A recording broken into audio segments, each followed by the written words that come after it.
नूर, जानी ब्रेकफास्ट क्यों नहीं फिनिश कर रही हो? आप जानती हो ना स्कूल के लिए लेट हो रहा है। मामा पापा पहले तो ऐसे नहीं थे। मामा बेटा, मैंने आपको बताया है ना, पापा आजकल काम में बिजी हैं। चलो बस जल्दी से निकलते हैं, स्कूल के लिए बहुत देर हो गई। Let's go.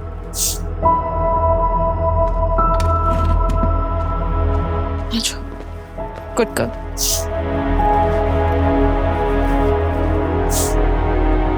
आज चल।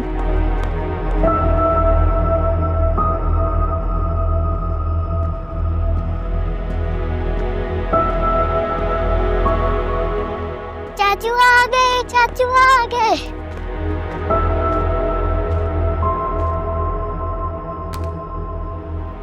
कैसी हो मेरी जान? बहुत अच्छी, मगर आपकी याद बहुत आती है। आप हमारे साथ क्यों नहीं रहते? रहूंगा। मैं स्कूल जा रही हूँ, मुझे लेट हो रहा है, लेकिन जब तक मैं ना आ जाऊँ आप कहीं पे भी नहीं जाएंगे, ओके?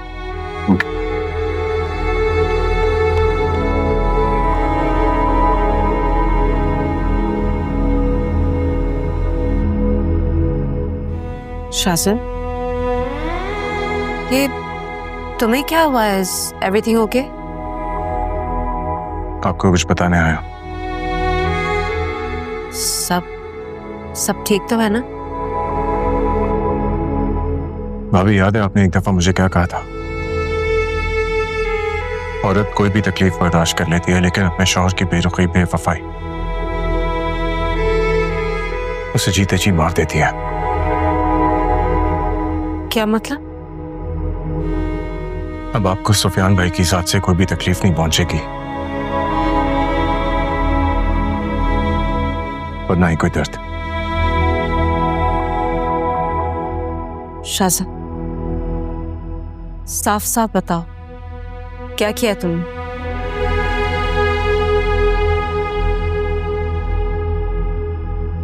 मेरी बात का जवाब दो। मैंने कुछ नहीं किया। उनकी नीयत, उनकी लालच ने उन्हें मरवा दिया है।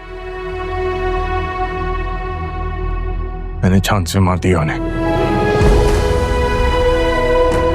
क्या?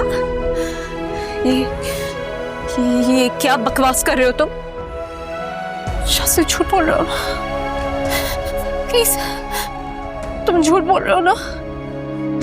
शासन, बोलो कि तुम झूठ बोल रहे हो। बोलो तुम झूठ बोल रहे हो। शासन, ये तुमने क्या किया? शासन, तुमने ये क्या किया? कैसे कर सकते हो तुम ऐसा? और मेरे क्या काम था? कुछ तो बोलो, दूसरे के दिन क्यों की?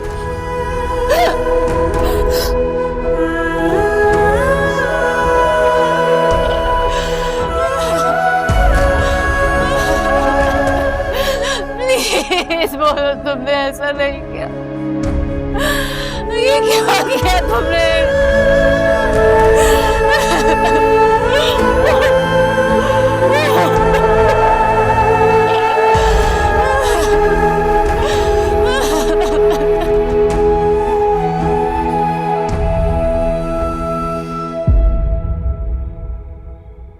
और अब तुम ज्यादती कर रही हो बेटा।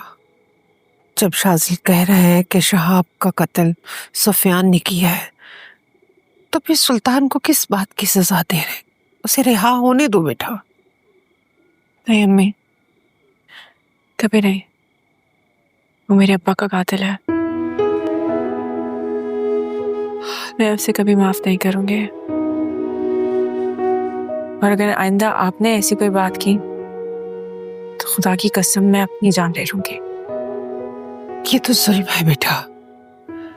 शाजिल की तरफ देखो, उसने अपने सगे भाई को मारकर तुमसे किया हुआ वादा पूरा किया है, शहाब के खून का बदला ले लिया है। तुम भी सब कुछ भूल के आगे बढ़ो बेटा।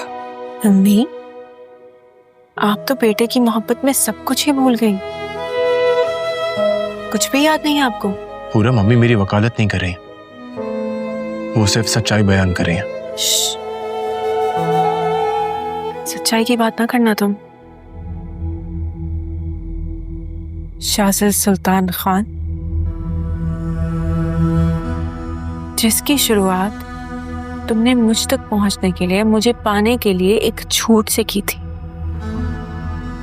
जबकि तुम जानते थे कि तुम्हारे घर वाले मुझे कभी कबूल नहीं करेंगे। लेकिन फिर भी तुम बस जिद रहे, तुम पीछे आते रहे। मैंने कितना मना किया था, कितना रोका था, कितना समझाया तुम्हें कि मत आओ मेरे पीछे, चले जाओ मुझसे दूर, मगर नहीं, तुम नहीं रुके। और मैं कितनी बेवकूफ थी कि मैं तुम्हारे साथ साथ चलती रही। तुम्हारी मोहब्बत में मुझे कुछ नजर ही नहीं आया। मुझे अपने अब्बा का प्यार, उनकी इज्जत, उनका वकार कुछ नहीं दिखा। और देखो उसका नतीजा क्या निकला। मेरा सब कुछ छिन गया शाज़िल। मेरे अब्बा चले गए। मेरे अब्बा मेरे पास नहीं है अब शाज़िल। काश मैं उनसे जिद ना करती।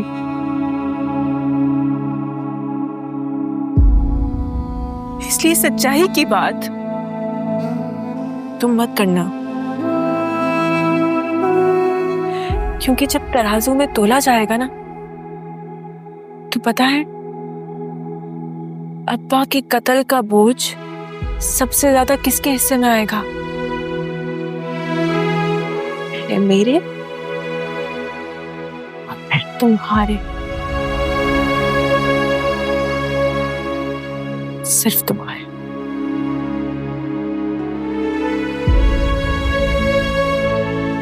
खुरम, एक बार ठंडे दिमाग से मेरी बात सुन लो। अम्मी काश ये मेरी बात सुन लेता एक बार, तो आपको पता है आज क्या होता? आज अब्बा जिंदा होते। मोहब्बत के नाम पर अब्बा नफरत का शिकार ना हुए होते। वो मेरी मोहब्बत के लिए इन जालिमों के घर ना जाते। आज मेरी फरहाद से शादी हो गई होती और मेरे अब्बा यहाँ मेरे साथ बैठे होते, बातें कर रहे होते। इस घर के हर कोने से उनकी आवाज आ रही होती, आवाज गूंज रही होती, खुश होते।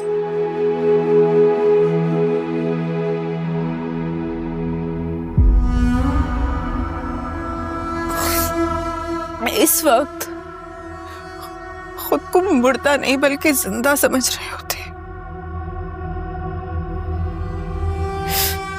तुमने सब उजाड़ दिया शाज़िल सुल्तान खान, सब बर्बाद कर दिया। उसके लिए मैं तुम्हें तो क्या, कभी खुद को भी माफ नहीं करूंगी,